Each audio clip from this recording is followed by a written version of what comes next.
Diego Bandido! Go Diego! Go Diego! Go Diego! EDSA!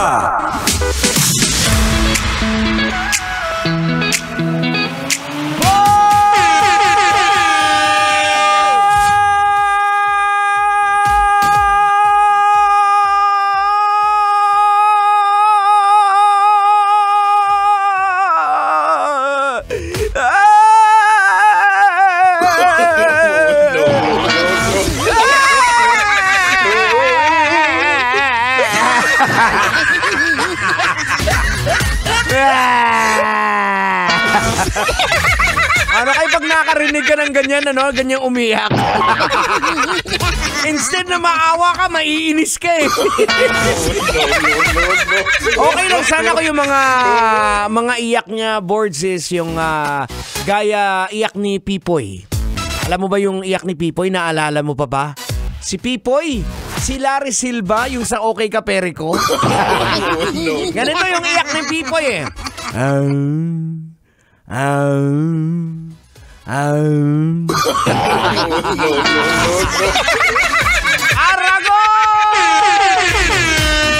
Isa pong masaya at magandang hapon. Dapat ganyan. Dapat nakangiti ka. Kanina kasi nakasimangot ka eh. Anyways mga kabisyo, magandang hapon po sa inyong lahat. Ang oras natin ganap ng alas 5:32. At alam nyo naman, pagsapit ng alas 5, Kailangan pa bang i-memorize yan? basic! Sa inyo na po ang programa EDSA! That's right mga kabisyo, pinangungunahan po yan siyempre ng napakatalino sa lahat, napakahenyo, walang iba kundi si Tang! Henyo! Hindi na tender pero Diyos pa rin kag nagarago mo. At siyempre mga kabisyo, kasama din po inyo abang lingkod, yours truly, Diego Bandido! pag may buhok, kailangan pa bang i-memorize yan? Basic, Brad. Hindi ako yan. Impostor yan, Brad.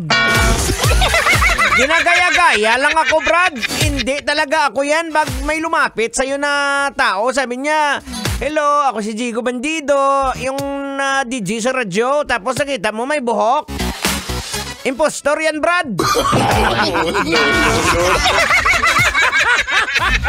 Ay naku mga kabisyo, eto naman yung purpose kung bakit nandito tayo. Kung bakit nandito po kami ni Tanghenyo, para paligayahin po kayo, para pasayahin kayo. Kasi alam namin, simula kaninang umaga ka pa boards, ikaw manong driver, namamasada, pagod ka na, diba? Kaya nga, naantok-antok ka na nga eh. Oh, di ba? Minsan, hinahampas-hampas mo na yung mukha mo. Ginagawa nyo ba yan? Ako minsan, pag inaantok ako, nagdadrive ko, kinakausap ko sarili ko. Maliban, ano pang ginagawa tang para magising tang? Kung minsan na yung tao ginaantok, ano ba ginagawa? Ay, minsan yung iba ginagawa, nangungulangot. Tapos bibilugin mo yung kulangot mo, tapos pipitikin mo. Ay, maluoy ka! Magandang hapon po mga kabisyo. Samahan niyo po kami ni Tanghenyo hanggang alas 9 po tayo ng gabi. 4 na oras ang ating magiging biyahe sa ating programa.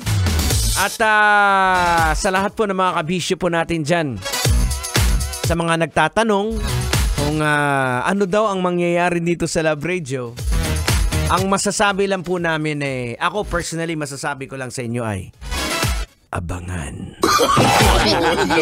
No.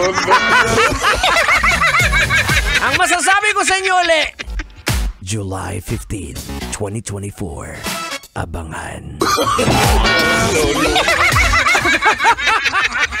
Basta abangan na lang po. Surprise po yan. O big shout out sa lahat po ng mga nakatutok sa atin ha.